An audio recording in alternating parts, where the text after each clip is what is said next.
Hey, what is going on? It is Crypto Bobby, and today I wanted to make a video for the folks that are new to the crypto world who are trying to buy their first altcoin or trying to find their first altcoin exchange.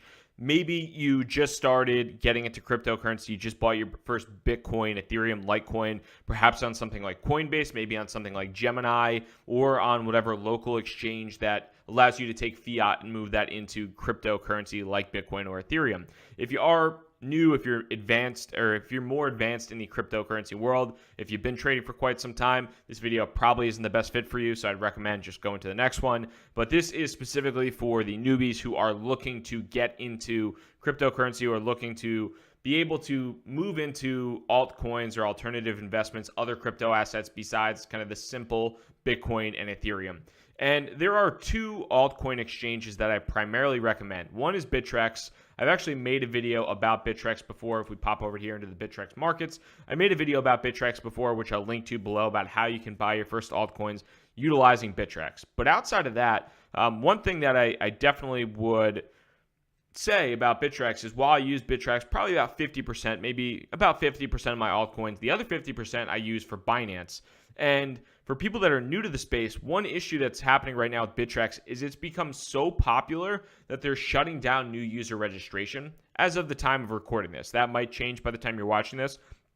But with Bittrex, they're shutting down new user registration, and it's becoming harder and harder to register. It's becoming harder to get your ID verified and all that good stuff. Binance, on the other hand, is a newer crypto exchange, but it has quickly taken a massive market share. And I like Binance for a number of reasons. Number one, they are accepting new users. So if you're new to the cryptocurrency space, Bittrex might not be the best fit for you right now because they might not be accepting new users. So Binance is accepting new users. Number two, from an ID verification place, I know a lot of newbies are not fans of ID verification. It takes a long time. The software doesn't always work.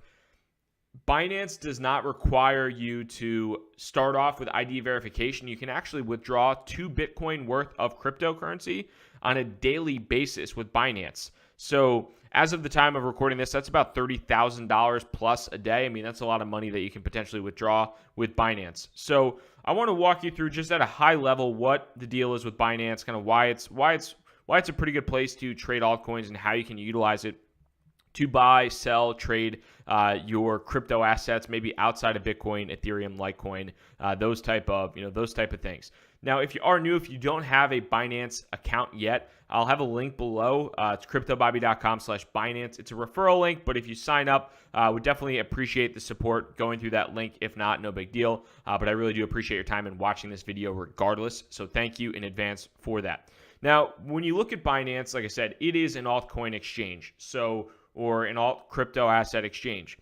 With that being said, I can't take my US dollars and I can't say, okay, here's my debit card, here's my credit card.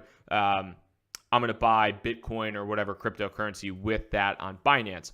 But what you can do is you can send your Bitcoin, you can send your Ethereum, you can send really any cryptocurrencies to Binance that are available on Binance. You can send them to Binance, and then from there, you can trade those crypto assets. So the most common use case somebody will probably do is you might have a Coinbase account or a Gemini account. Let's say you buy Ethereum on Coinbase. You buy 1 Ethereum on Coinbase. What you would end up doing is you would go to your funds, you would deposit your funds, you would deposit your Ethereum into your Ethereum wallet, and then from there you could pop into the ETH markets and start trading for certain things. So in the case of right now, Bitcoin Cash is going nuts. IOTA is all over the place, but we'll pop over to Bitcoin Cash and we can take a look at what's happening there. So I have a very, very small balance of Ethereum. So not too much ETH there.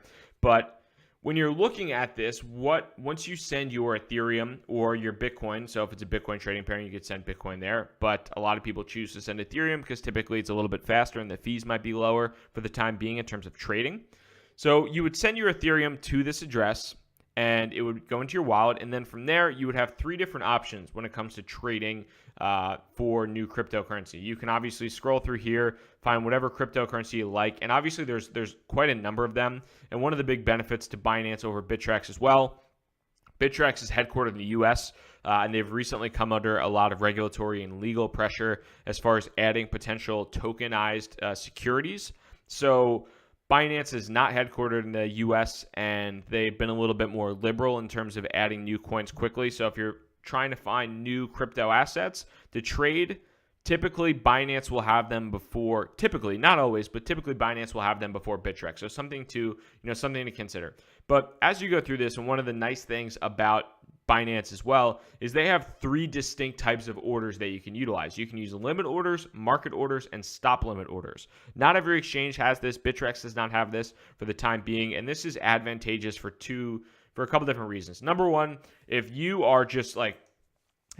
want to go through a very simple process and you don't want to worry about what a limit order is or what a stop limit order is, you can simply pop into market and you could say, hey, I want to buy maybe 50% of, this isn't a great thing because I don't have enough Ethereum here, but we'll pop over to Bitcoin and we'll pop over to ZRX. And so right now, let's just say I have close to 2,500 ZRX in my account. So if I want to say I want to sell, let's say I want to sell 100 ZRX at the first available order that I can sell them at, and I'm not even going to have to determine the price. I'm just, whatever the market gives me, that's what the market price is. I can sell that ZRX at that. I'll click sell. That'll succeed. Alternatively, if I want to buy anything, I can use that Bitcoin that I just utilized, and I can buy at a specific price point. So I can limit the price point that I want to buy at. So if I want to buy at a dip, I can put in an order below where things are at right now and wait till that dips to buy in beforehand. And then lastly, one of the nice things about Binance as well is the concept of stop limit orders, which are also on GDAX if you're not familiar with that. But essentially what it allows you to do is to put an order in place, whether it's buying or if it's selling.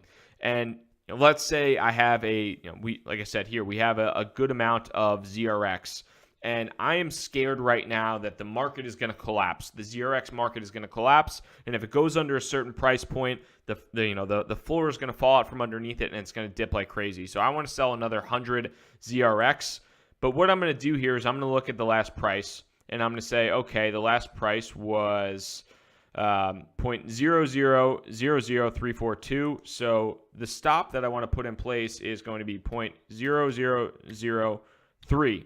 And if it goes below that price, it is automatically going to trigger a market order. But what's going to happen is that depending upon, we're going to place a limit to where we'll sell it at. So if the crash falls really, really fast and things go nuts, then maybe we're not going to sell it. If it goes all the way down, we're not going to sell that. So we might say, okay, if it goes below 0.0003 Bitcoin per ZRX, then I'll sell that, except if my order does not go through before, let's say 0.0025, then I don't want to sell it. I want to hold on to it. So it'll try to sell it between the stop and the limit order, and that way you'll be hopefully covered. If not, you'll hold on to it because the market is falling too fast and maybe you think it's going to recover, whatever it might be. So stop limit orders are really an interesting tool there as well, but you have the flexibility to either get very simplistic with your orders, with your buy orders and your sell orders, but just using a market order. If you're brand new to the crypto world,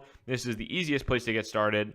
After a time or two of familiarity, you can start using limit orders. And then lastly, if you want to get a little bit more complex in terms of your trading, you can use stop limit orders as well. So this is once it reaches a specific price, and you can see Binance is fairly good in terms of having a help section, so we can see a little bit more about kind of what this means, how to use a stop limit order, and this gives you a little bit more instruction. And this is a newer piece of functionality to Binance, so they've been doing a nice job there as well.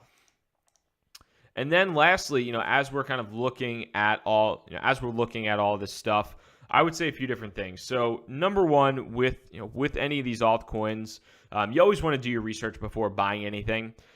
That is absolutely crucial. You always want to do your research. It is extremely helpful in many respects, and there are a lot of choices here. You can see the number of pairings that they have, from a Bitcoin pairing, from an Ethereum pairing, and they also have the concept of BNB, which is the Binance token, essentially. In that, if you utilize BNB when you're trading, that actually provides you with a 50% discount on fees. So if you're trading quite a bit, if you have a lot of fees, the BNB token will provide you a discount. Utilizing that as a trade pairing will provide you a nice discount as well. So that's kind of another interesting thing there.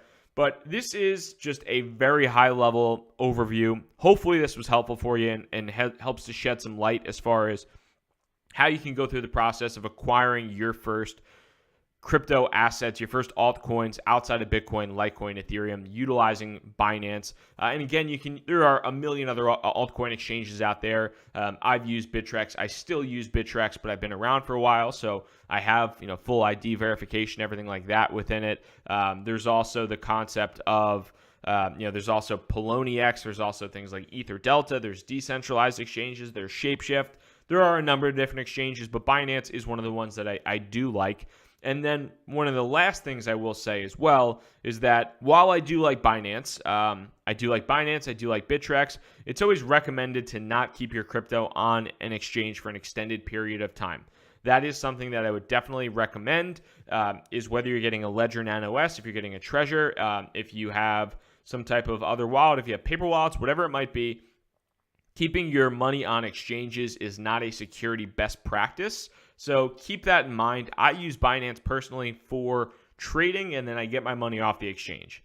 I trade, put it on, get my money off the exchange. So that's something you want to keep in mind. While I am a big fan of Binance, while I'm a big fan of also Bittrex and a lot of the other exchanges out there, it's not a security best practice to keep your money on those exchanges. So always just be smart about things. Don't leave your money on exchanges. Use two-factor authentication, all that good stuff. And hopefully, again, this video was helpful for you. Shed some light into Binance, how you can utilize it, some of the differentiators as far as for newbies, why this might be helpful for you and why it might be good. And again, the link below, cryptobobby.com/Binance. That is, like I said, it's a referral link, so it'll help me out if you end up signing up through that. But you don't have to. Hopefully this was helpful for you, and I really do appreciate the time. Crypto Bobby signing out. Peace.